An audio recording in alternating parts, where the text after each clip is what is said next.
Hello and welcome to Season 1, Episode 2 of Here to See the Shelburne. After a dive into the podcasting unknown, we have made it to week 2, and there's one man to thank for his soothing tones and reassuring confidence.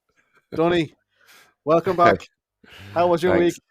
Thanks, Andy. It's been great, Jim. No, it's been good to be back, and nice to hear some positive feedback during the week. It's all been a bit of a new departure, but so far so good. Yeah, as you said, Episode 1 last week was a new venture, and I think we'd like to thank everyone who was good enough to take time to listen to the show, and those who contacted us with positive, constructive feedback and a few colourful comments to boot, all of which are very welcome. So, we sincerely thank everyone for taking time out of your busy weeks to spend an hour or so with us. Busy show tonight, and we have a very special guest coming up shortly. But Dunny, let's start at the beginning. Last Friday night, a busy Talca Park. It was good to be back in action, wasn't it? It was great, yeah, and the numbers were very healthy as well. I know a lot of people were maybe a bit nervous about the amount of tickets sold and that kind of thing, as is typical, particularly when there's been a long gap since the last game. But very healthy crowd of over 4,500, and a bit of silverware and the right result. Was, and I think yours truly was on stadium announcing duty, so I was in well positioned to watch the game. But I thought Shels played well. Drogheda, they weren't really at the races, I think, but look, you can only play against what's in front of you. But very promising signs. And I think the word on many people's lips on Saturday morning was Meepo. Meepo and Boydie. That's something that we should hopefully be excited about for this year. Absolutely. Yeah. As I sort of touched upon last week, I thought maybe that one might be seen as a backup to the other, but we saw both of them together, as had been sort of alluded to in pre-season, and both of them got on the score sheet and both played extremely well. So, I mean, you couldn't really have asked for anything better. Yeah, Duff has, over the weekend, again, as expected, and as we've come to see, the media love Damien Duff because of the content he gives. But he did come out with a couple of interesting comments. Understandably, I think he called it an efficient performance, which I think we could all agree on. But he did touch on Meepo or Rebecca about how to get the best out of a player. How does he do that? Because Meepo's been around the sort of the youth system in the UK for a while, and now he's in the men's football, so to speak, the real deal. Yeah, well, I mean, you obviously have to be careful about throwing out generalizations, particularly about people who are so new to the league, so new to us all. To sort of say that someone's attitude has been, an issue in the past, or that someone couldn't cut it at a certain level, or whatever. But the sort of generalizations that have been thrown in Meepo's direction so far have been tons of talent. And it's whether it's application or attitude or some combination of the above, have let him down or maybe curtailed his journey in the professional game to this point. And Duff is a person. What would you say? He's a people person. He gets under the skin of players in a good way. Like either it'll work out, or it won't, and it tends to be seen, pretty swiftly which way it's going to go. They hugged each other when he came off the field the other night. He's played all the minutes in pre-season. He's got plenty of football. I remember hearing his interview when he arrived at the club, and he said minutes were important to him, and he was coming to Shels, with the full intention to play. So he's been given those minutes. He's looked extremely good. I'd imagine he'd get pretty sick of being called, maybe a bad apple or someone who couldn't apply himself or anything like this. If he continues delivering as he has been in pre-season or whatever, I don't foresee any issue at all. He's a bit older now as well, and at some point, people grow up and realize that they might have to apply themselves a little bit more or in a different way, or not be so emotional maybe on the field or whatever it might be. But the results on the pitch the other night were plain to see. Active, involved, tons and tons of energy. He looked extremely pacey and fit. Not afraid to shoot. Link-up play was good. I mean, for a debut cameo, I couldn't really find any metric to fault him on. Certainly himself and Boyd seem to be getting on well. Smiles all around, of course. First trophy of the season, which is always a good way to start. Duff did mention, he felt that the game itself, it was a bit of a big bonus to have a game like that in front of a good crowd in Talca, because, this coming Friday night now is the real stuff really gets underway. So it's a good bonus having that under the belt, I think, Tony, isn't it? Yeah, I mean, it did feel competitive up until the red card, of course. Crowd was, we touched on already, was what you'd expect for a league game. So it's about as good a dress rehearsal as you can get. It was great to see a couple of goals early. We only scored more than 2 goals once in the entirety of last season. So like to get more than one on opening night, so to speak, is good. And to score 2 from set pieces, extremely pleasing as well, because I think we could touch on it maybe later if we have time, but we're well below average in the sort of general league and football more broadly as of last season for conversions from set pieces. The average is 23.5% is the average. A sort of a goal in 4 normally comes from a set piece, and we were down below 2. So that's definitely an area we could have improved on from last year, and to get both goals from a nicely, particularly the second one, Boyd's goal was excellent. Sort of a decoy run to the front post and a step over. It's it's great when a plan comes together, and great to see it happening on opening night, as I said. Yeah, as you said, I think down on the other end, defensively, we've been good at keeping the set pieces, in good order. But certainly up the other end, it's an area that we can certainly improve on. So it's a good point. Good point indeed. Yeah. No, we had. I remember it was a bit of an Achilles heel for a while, or it felt that way about conceding from set pieces. But while that was happening, we were able to score from them. We rectified the leaking set pieces issue, and we've remained consistently good on that end. But we kind of dried up on the other end. Tyreek was the only defender to score in the league at all last year, and his return was 1 goal. So we only got 1 goal out of defenders, say, in the opposition box for all the set pieces last year. There was one point, if I might, Andy, just more generally on Friday night. I just made a note of it because it was the thing that sort of immediately struck me, not to get specifically bogged down in the game, but just the sort of, for want of a better term, the vibes around Talca. I'd sort of seen it going in prior to the match. I was very much looking forward to it because I felt it was a bit of it's as much as of a free hit as you're going to get as a fan, great to be back and to see everybody again and all the rest of it, without the sort of nervousness of league points being on the line. But I was sort of struck by how emotional I actually got, just being around the ground on my way into the ground, seeing the lights, seeing the new mural, sort of welcoming people to Talca Park, the home of Shelburne Football Club. And then maybe the seed of that had been planted during the week by the email the club sent out, where it finished with a line, and I might be paraphrasing, about it's not perfect, but it's our home. Talking about Neil, as Neil Doyle said that, talking about Talca, obviously.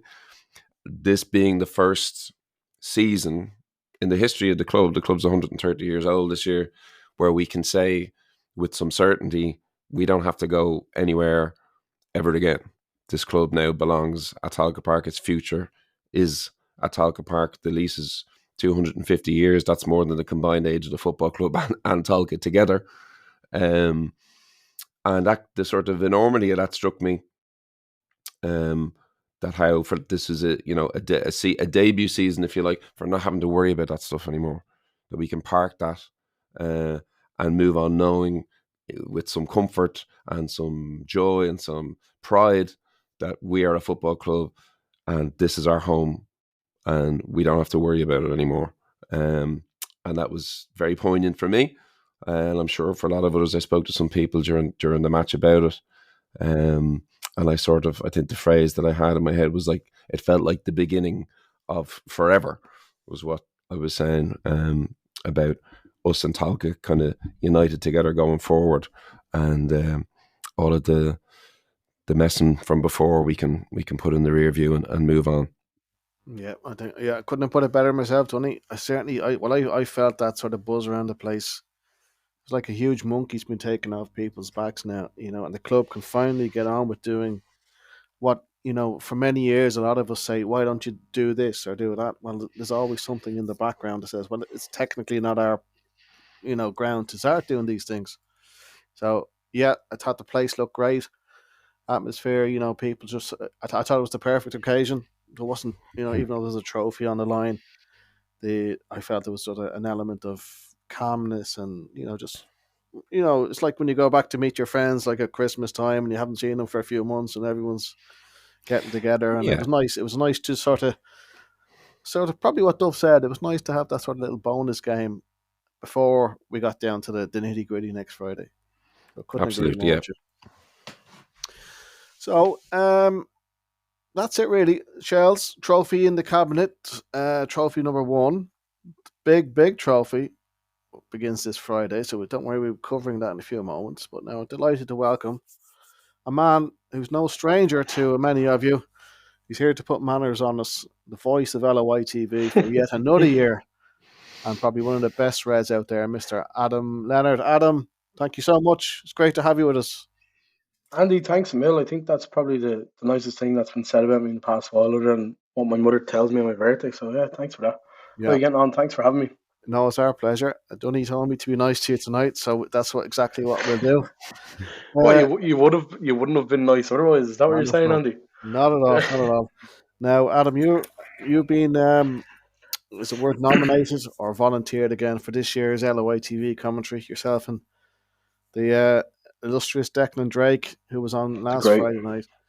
Mm-hmm. So a lot of people tune into LOITV, particularly who are, at home, a lot of coverage overseas. But what really goes on behind the scenes? That's what we want to dive into your expertise about tonight. So what's the plan for the year ahead, Adam? I know there's a lot going on. The plan for the year ahead, well, it really depends on how much coverage is coming from Virgin, and obviously they have the new deal. And I think the last game I actually did for Shels wasn't even in the League of Ireland. It was against Zurich at home in the UEFA Europa Conference League. Every home game that we had after that was all on TV, RT, or Virgin Media. So I suppose it shows the growth of the club last season in that vein. And what goes on? Geez, a lot of hard work, dedication, sweat, tears. Now look at it's like anything you want to prepare for it, don't you? And I'm sure Declan does the same. You'll have your time during the week where you're reading up on the opposition, you're doing your own work for your own side. It's very easy for myself and probably Declan as well that we're both fans of the club, so it's almost like a passion project. When I could be 2 or 3 hours putting stuff together, and it goes by quite quick because it's something you're interested in. It's something that you feel like if you don't prepare, you're not going to be great at it. So no more than yourselves doing this, it is a lot of preparation. You get to the ground that bit earlier than everyone else, and I think the good thing with that is you can kind of settle into what's about to come. You're interviewing the manager's Duffer, of course, who illustrious, I think is the word. You don't know what you're going to get sometimes, but the majority of the time he's a number of pleasure to deal with. Likewise with the opposition manager, they're happy to be there to do their bit and give you all you can. So you're talking about being in the ground quite early on, Andy, and you do your bits for the record, the pre-records. They go out onto TV. It's usually like Stewie Bourne and myself or Declan, and then you get up to the gantry. You set up your laptop for your own playback, so it's you can look at replays on your own screen, and then after that, it's smooth sailing from there on in. And you know yourself, you've been a co-commentator of mine a few times. I've been on the receiving end of your rat on a few occasions. That's right. But you know the when I first got involved properly as a volunteer, probably 2016 or so, there was none of this. There was people. There was very little media coverage internally. The club was in a much more different place. So it's great to see these steps coming in now. I think we might talk about in a few moments the new off the ball deal, their 30 game radio commentary. Plus, I think they're bringing back their podcast, which is another very positive step. Mm. But in terms of as you said, you do a lot of preparation. I myself cover the women's games, which is maybe less stressful. We don't have the pre-match and post-match work at the moment, but you know, how much do you enjoy it? You're sort of sacrificing your match night experience to deliver to folks at home. I love it, Andy. Yeah, look, it's one of those things where this is the kind of thing I studied in college, so you're kind of trying to work towards a goal. There hopefully will be a point in life when I'm doing this and it's my full time job, etc. In terms of the match day experience, um, obviously, look, we all have our personal kind of connections to the club, but for a long time, like I actually struggled to go to Talca. It was without my father and stuff. It was hard, and it was actually the 2021 season comes about, and obviously we get back up thanks to the likes of Mike O'Connor and all the boys. And that season was grand because COVID was kind of lessening. There wasn't obviously you couldn't go to as many games, so going to Talca the odd time that year really felt kind of special. But coming into 2022, I remember being with my brother and a few of the lads. We have a bit of a group that goes to the games now, and I was very honest with them. I was like, I don't know if I can do this every week. It's when it's such kind of a sacred place.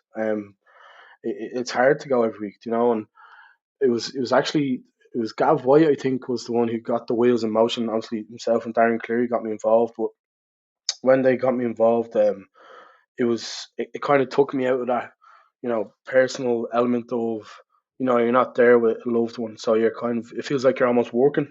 And obviously, look, this is volunteer work, so it's not like you're really working, but it's a passion thing. And that's for me, that's why I love doing it. Obviously with the quality of Shels last season, not and the season before, to be fair, we're getting a lot more coverage. The league's getting a lot more coverage, and that part of me that struggled to go without my dad for the longest time is gone now. It's you kind of get over it in a way, and it's um he wouldn't want me not going to games because he's not there, so you kind of have to think of it like that. And but to be fair to Darren and Gav, they did offer me you know a pathway to keep going to games and then work at the games without kind of feeling that burden of being there without someone you love. Yeah, your late great dad Jerry, of course, who was immortalised on Leonard's wall. Yeah. Was speaking to Dunny a few moments ago. You may have heard, about the importance that Dunny touched on. That Talk is now basically our home properly for the next 250 odd years, long after we're here and gone. That's a special thing to you, Adam, isn't it? And to many other Reds, myself, my own late father, a great Shells fan for many years, dragged us through Harold's Cross in the mid to Mm. late 80s. Two men and his dog, but that's where for me the seed was sown for it to be a Red. But as Dunny touched on, Talca now has the potential to be something very special, doesn't it? Yeah, absolutely. And I think that the ball's firmly in our court as well as to where we go with it. I think we're at a point now where you touched on 2016. I think back then we never could have imagined where we'd be now, and it felt so far away. Um, yeah, look, it's a very special place for me. It's a very special place for a lot of people. It was an escape for a lot of people. It still is an escape for a lot of people. They're kind of their new fandom, and if they're coming back and stuff. So everyone kind of has their own way of how talk is to them, but it firmly is in our court. We definitely can do what we like now. It's our home, isn't it? And going in every Friday, going past the wall where we would have stood is it's very special to me and my brother and everyone associated with us. And the likes of Johnny Watson. Johnny Watson was the one who put it up on the wall. So we owe a great debt to him because he was the one who looked after. He would have been a great friend of my father. So yeah, look, it's a very special place to all of us, isn't it? Absolutely. Dunny, you dipped your toe into the LOITV, the murky world of LOI commentating last year with yours truly in the Yeah. women's Premier Division. How was that for you? Like, is it, I know you've probably a man who's got tons of experience being in front of crowds, from your own interests musically and so on. But what's it like being up there in the gantry? All ears are on you, so to speak. I enjoyed that, yeah. Obviously, I found personally as a co-commentator, less of the burden was on me, with the sort of calling of every moment, or the being aware at all times, the surnames maybe of players of the opposition, for example, and the kind of link work that you have to do to keep a broadcast flowing.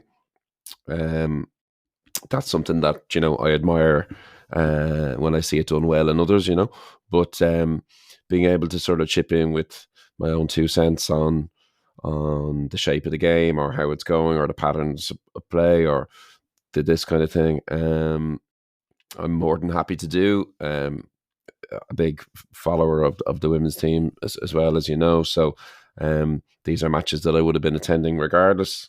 So to be able to help out and kind of make the broadcast a bit more professional, just in terms of having a second voice, a second opinion, I'm very happy to do that. And it was a pleasure to, particularly on days with good weather, to view Talca from that vantage point, and to see it from the sort of bird's eye view that you get is quite unique, and something I hadn't done before, obviously. So looking forward to doing it again in the new year, and hoping that Owen Weirin's team can bring back a bit more silverware again this year, because I think we have high hopes.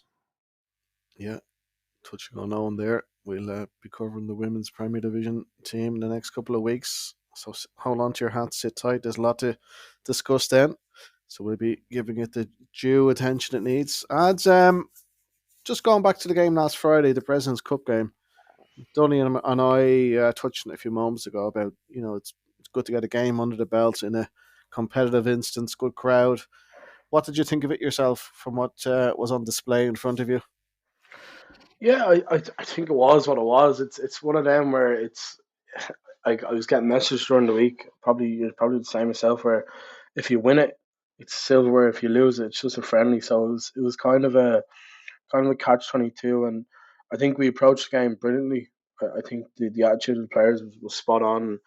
It was quite, I don't want to say intense. I don't think there was a lot of intensity in it, but the start of it, you could see the competitiveness of it on show. But I think once we got settled and once we got into our kind of rhythm, I don't think Drogheda had enough to deal with us. To be honest, I don't think I think they're missing a few bodies, but once Meepo and like you used to talk about Meepo and Boydie at start, I think they're very formidable. Even looking at the two of them, 4 balls kicked, I'd imagine defenders are kind of quaking their boots. But these are two players of really high quality, and I think if you can keep Sean Boyd fit for the season, which is a big thing because he has had his injury problems. I think I think people used to like to brandish the discipline towards him. I think that's kind of settled down now. And I think there was a point in the game, it was just after he scored. I don't know if he was trying to have a go with the Drogheda fans or the Drogheda goalie, but straight away Gano was over trying to calm the situation down. So there's good heads in the team. There's not going to be much head loss. I think they have the experience of winning it last year, so you'd imagine the confidence is there to hopefully go on and do it again. This time last year, Shels were 25-1, I think, as we mentioned last week, Dunny. It's a lot different when you're now sort of being the hunted rather than being the hunter. Are Shels still, do you think, the main target for people, or is the pooler wider now? Are Rovers possibly as the bookies' favourite? Pats are being mentioned. Yeah, I think, sort of going back to what we mentioned last week, that I wouldn't use the metaphor of like Damien Duff said about retention or anything like that. or being hunted. Everybody's on zero. Last year's title isn't there to be won. We've got it. It's in the annals of history. We've won 14, no matter what St. Pat's might say, and that won't be taken away from us. So we're on to try and win 15 now, and it's up for others to try and stop us, I suppose. The one thing we might have lost is any sense of maybe being in the long grass, or being a bit of an unknown quantity. So obviously a lot of last year's success was based on a very, very strong start. We got out of the blocks with a lot of wins by the odd goal.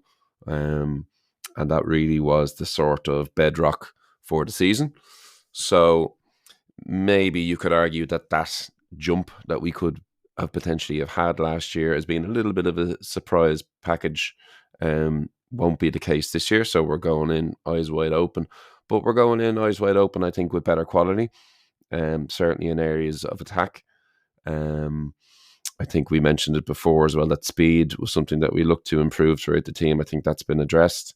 As Azzy mentioned there, if you can keep Sean Boyd fit for the majority of the season, that's something we've struggled to do since maybe his first season with us. And now this sort of dual firepower element of himself and Meepo up front is very appealing for us and very unappealing, I'm sure, for those who have to mark them. So I think even it would sort of behoove us at this point to mention Harry Wood. I thought he was unbelievable again. We had sort of flagged him as the player of pre-season. Seeing that they were the utterances coming out of the AOL, and he lived up to that billing, I think, Friday last. I thought he was exceptional.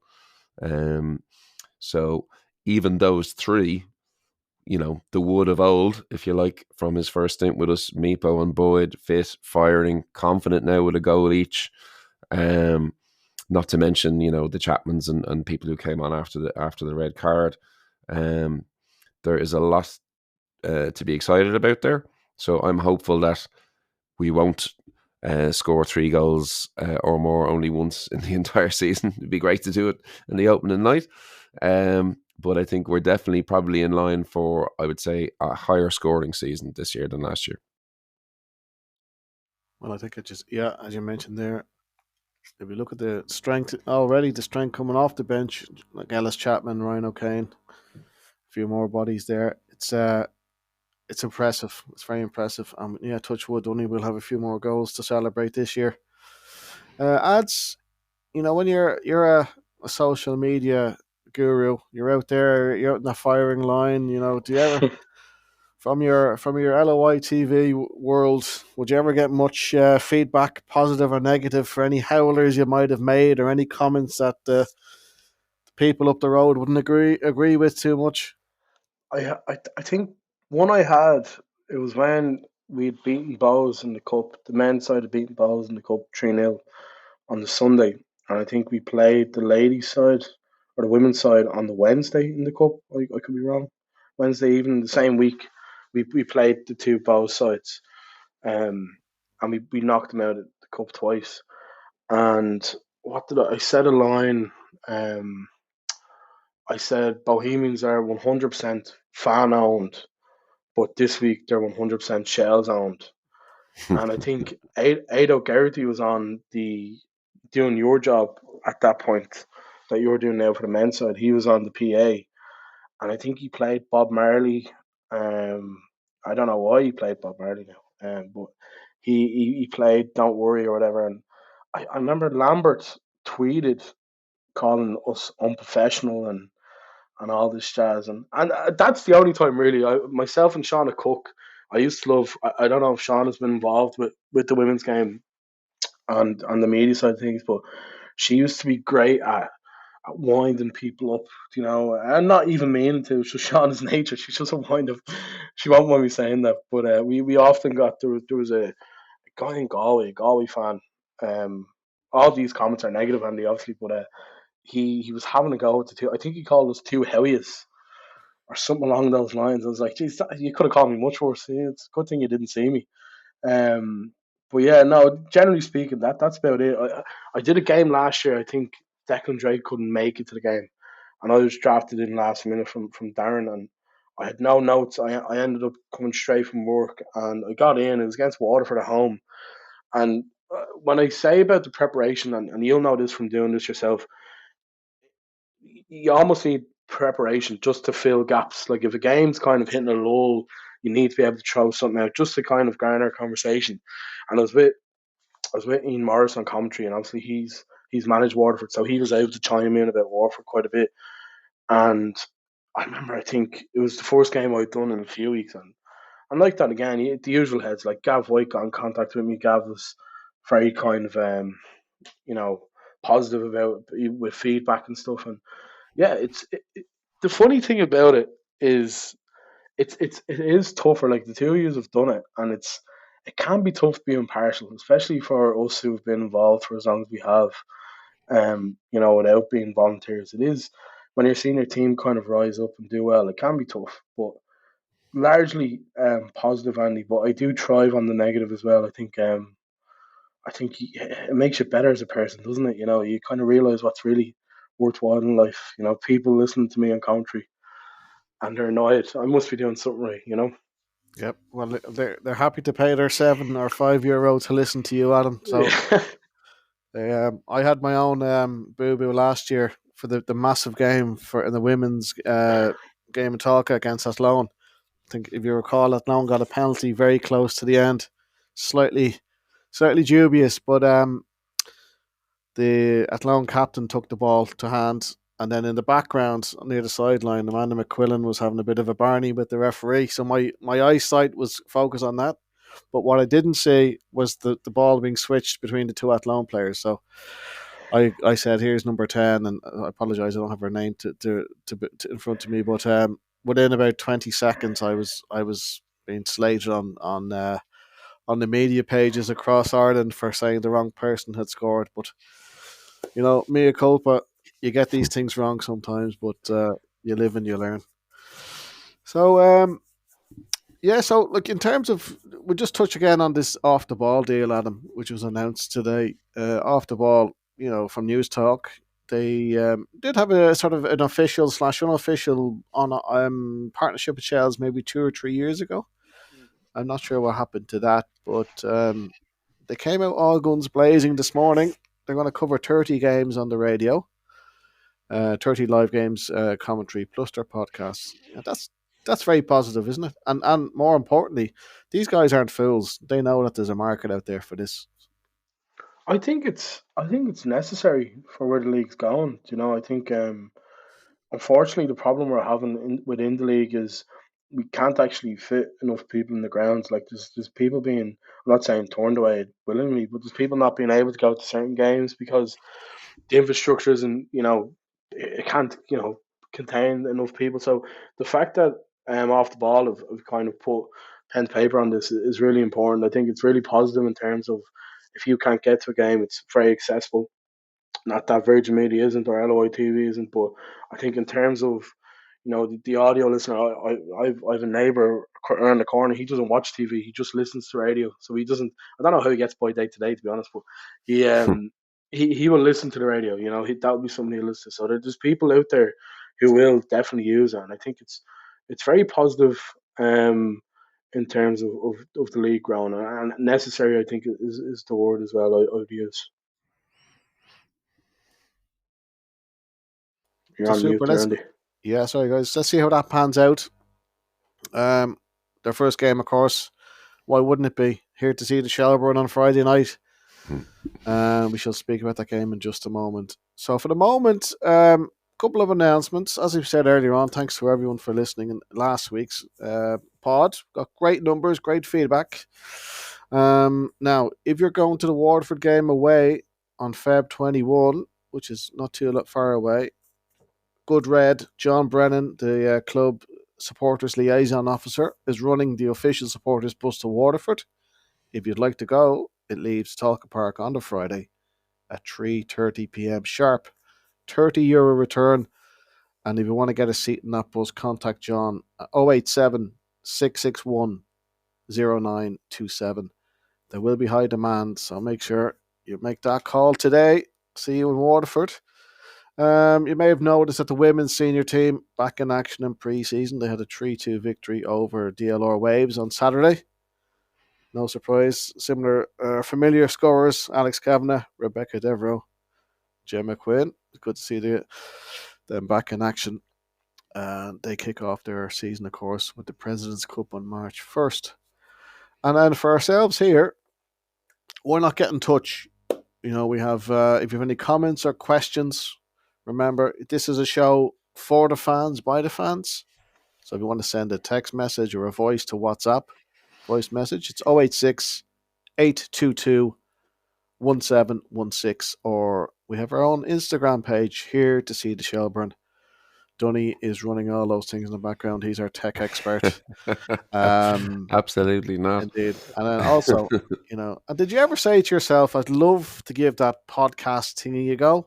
Well, we're always looking for extra help behind the scenes here. So if you want to get involved with social media duties or production, if that sounds interesting, please don't be afraid to get in touch.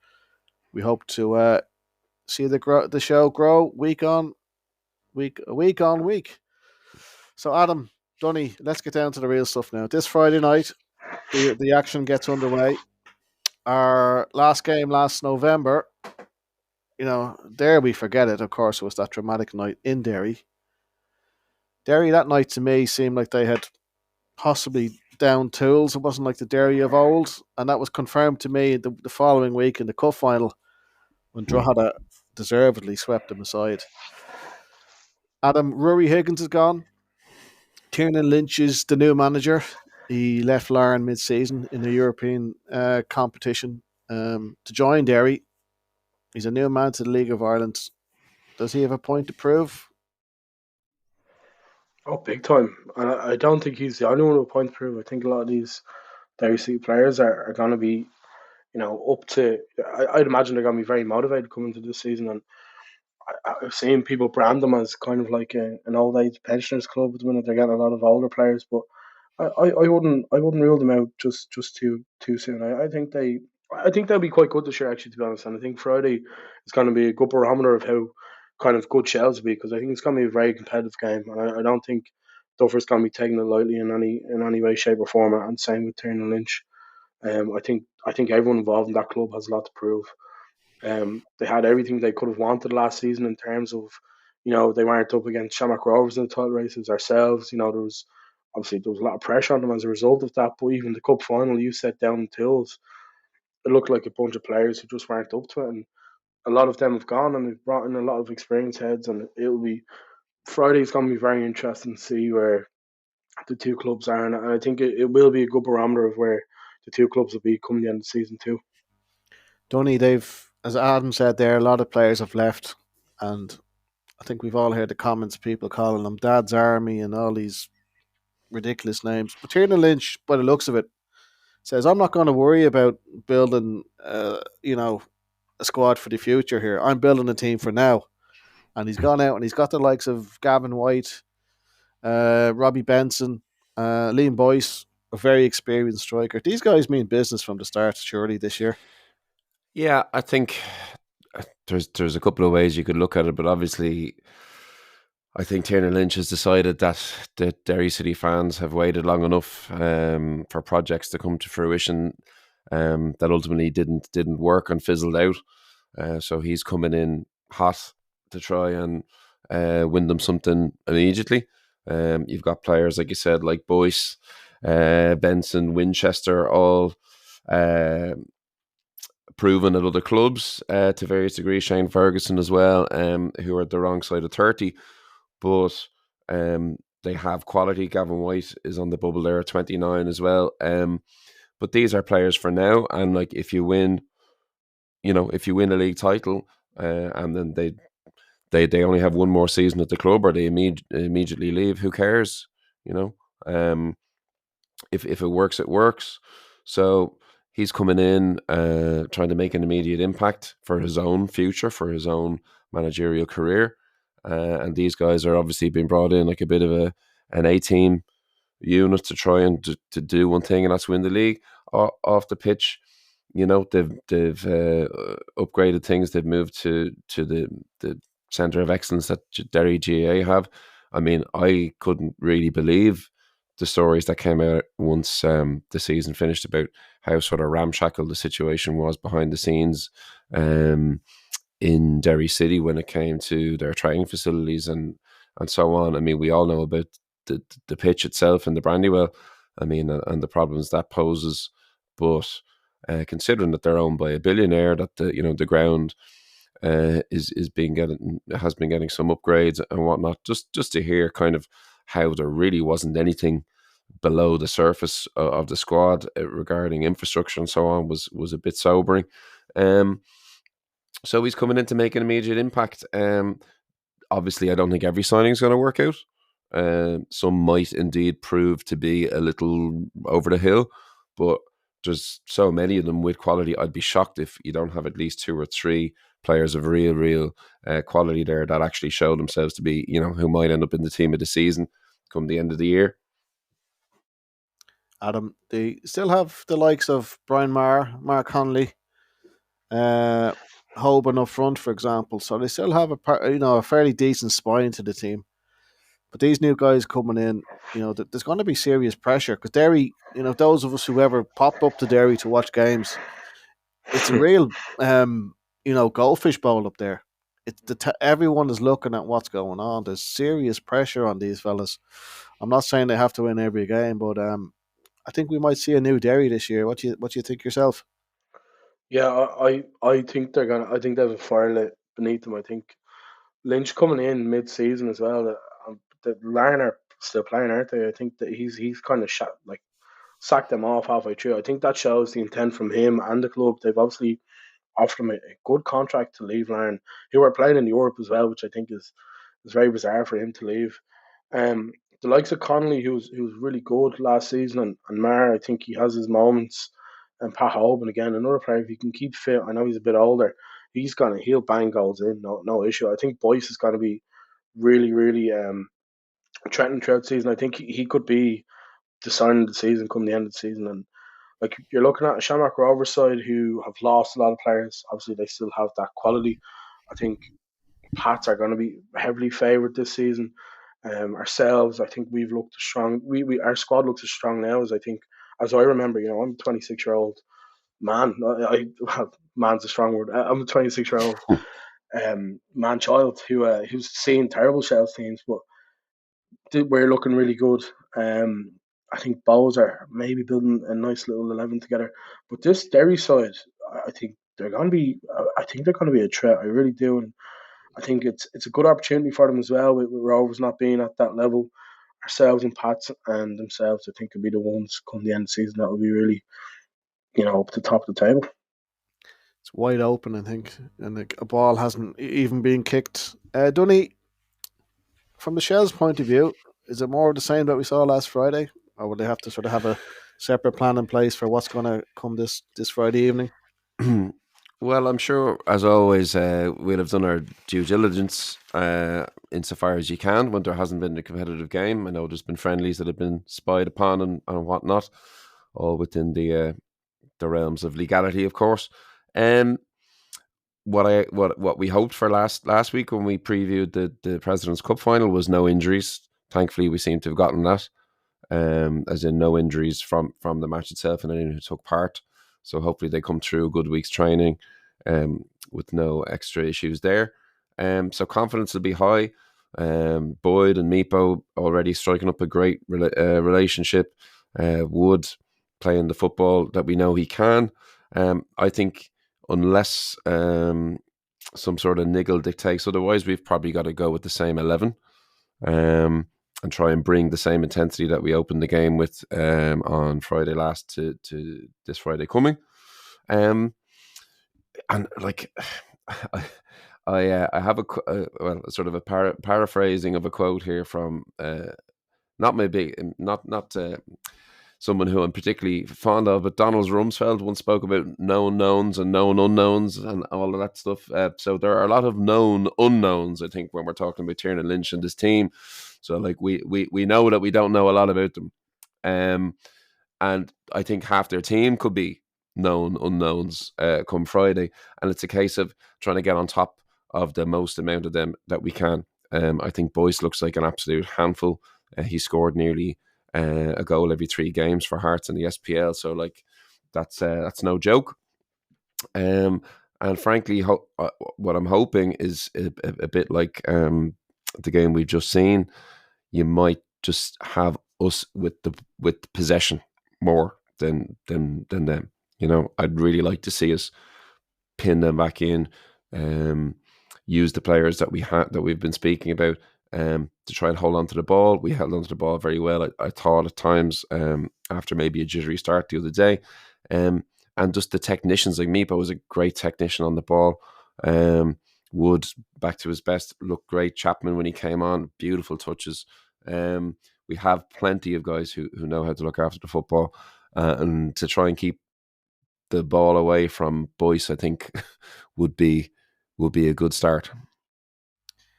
It's going to be interesting to see two fairly big juggernauts, Barrett and Boyce, going head to head this Friday night. This is what we want, Dunny. It's not two wily old pros slogging it out. No, it's kind of a bit of a throwback to the League of Ireland as it used to be maybe 20 years ago, when it's like, OAPs knocking lumps out of each other most weeks up and down the country. But Bone, Boyd, and Boyce sounds like the 3 farmers in the fantastic Mr. Fox. But I mean, frankly, hopefully we can just win our aerial duels there. I thought we looked good and comfortable in the air against Drogheda. A little less so, perhaps, on the deck at times, but maybe Boyce won't pose those kind of the same threats, maybe with the ball on the ground at 33 years of age, on a pitch that might be a little heavier this time of year and so on. Maybe we'll be able to keep it agricultural around him and let the finesse work in our favour elsewhere. Very true. I think I thought Sam Bone did well the other night, and to be honest, it's good to see him back playing. He was, I think his joining last mid-season had an immediate impact. Of course, the memories from Gibraltar, but his injury sort of hampered the final couple of months of his season. Adam, thoughts for this Friday? Do Shels need to get off to a winning start, or is it a case of keep it steady, keep things ticking away in the first round of games? Yeah, Andy, I think the best we can do, look, obviously, win the game. I think that's paramount. But what was so good about us last year, and Dunny actually pointed it out earlier, was we can't hide in tall grass anymore. Like, we are, like, teams are going to know what we're all about. They're going to come to talk. They're going to probably set up in a way that they don't want us to score, first of all, but they're going to be harder to break down, essentially. And I think you want to. It's the big night. It's the big kind of Virgin Media launch. You want to put down a marker. Take a big scalp for early on, and I think we have all the ammunition to do it as well. I don't think there's. It's not like in maybe years gone by. Even last year, to an extent, at points we, when Jarvis was gone, we felt maybe we hadn't got that firepower. I don't think there's that issue anymore. I think the squad is looking really, really strong.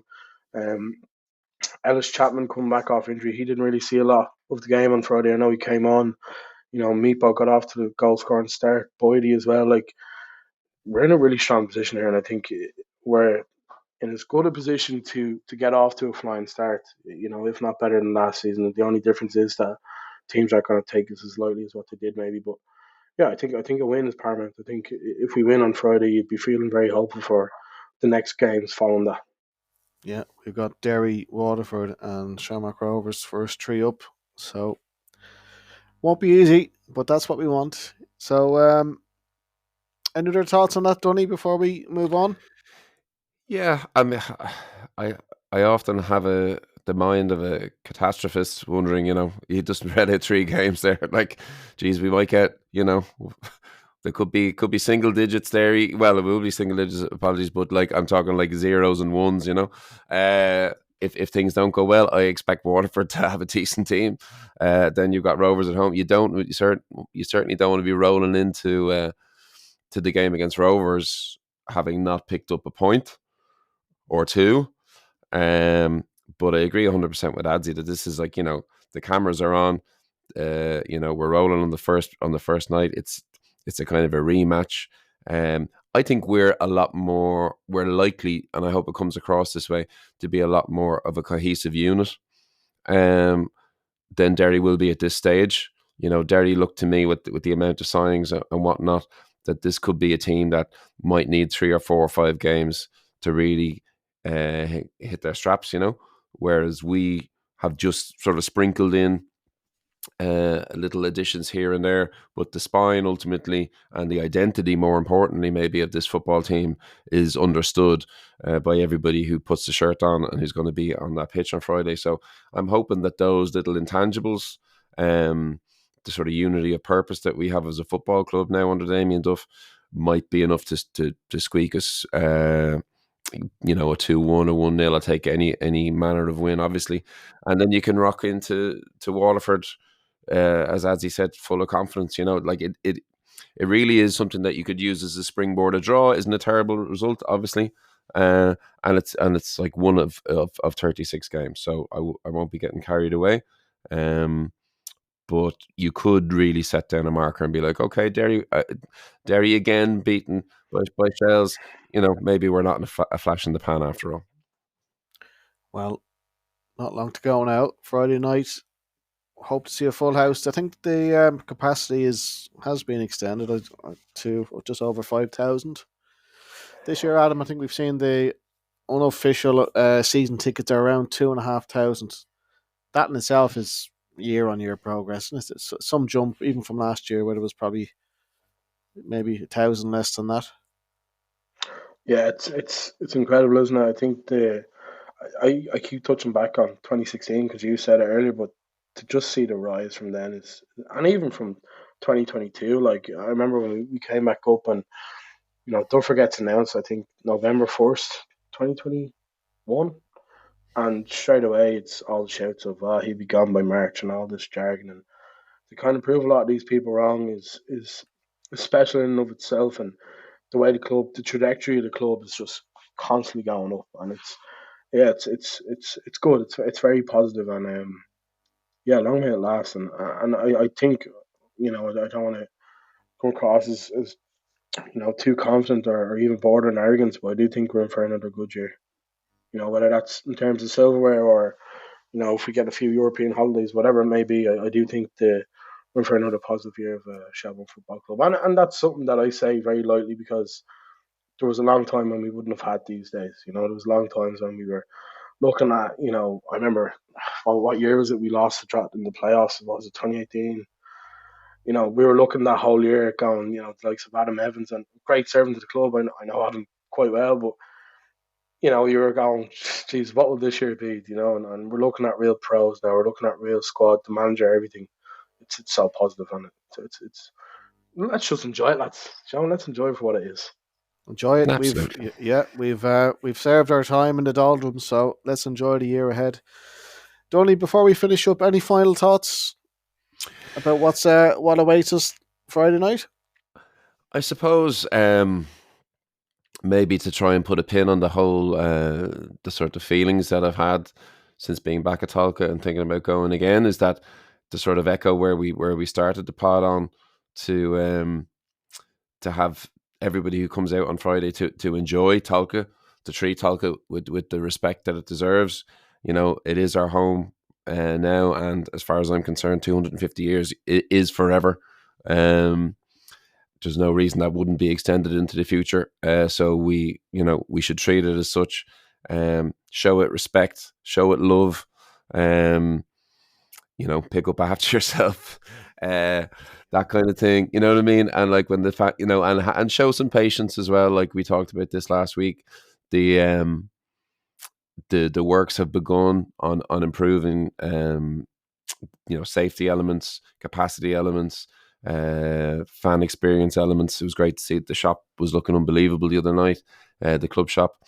And we all know that there's been, works done on the main stand side and so on, and other things are ongoing regarding the fan zone. So, I mean, it as he said, these are halcyon days really to be a Shels fan, and Talca has played such a huge role in that.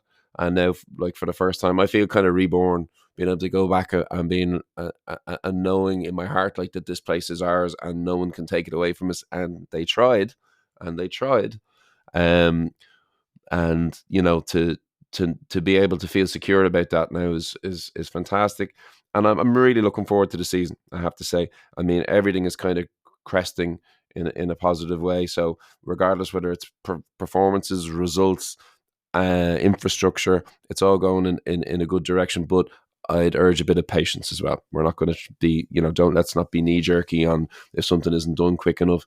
If we don't get a win on the opening night or even the second night or whatever, everything is still trending in a really, really positive way at this football club. Well said. Yeah, it's a marathon, not a sprint.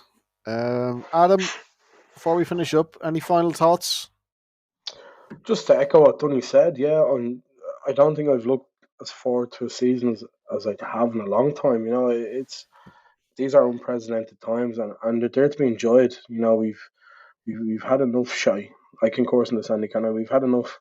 We've had enough of a tough time at times. So it's nice to see us back where we deserve to be. And yeah, like Dunny said, look at Friday, make it as loud as you can. Get in there, support the lads. Get in early.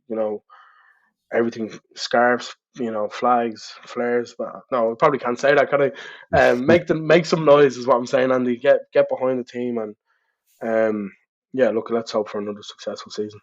Yeah, well, this is a pyro-friendly pod, but that's we should leave it there. But Adam, look, thanks so much for joining us tonight, putting manners on Dunny, and guiding us through. And I think we're all looking forward to a fantastic year ahead. And who knows where it'll take us. If it's even half as interesting as last year, it's going to be a hell of a story. So that's it, guys. Yeah, thanks for joining us. Thanks to everyone for listening to the show. Remember, share it with your buddies, share it on your WhatsApp chats, get the message out there, and don't forget to get in touch with any questions, any comments. And enjoy Friday night. Up the Reds. We shall speak to you next week.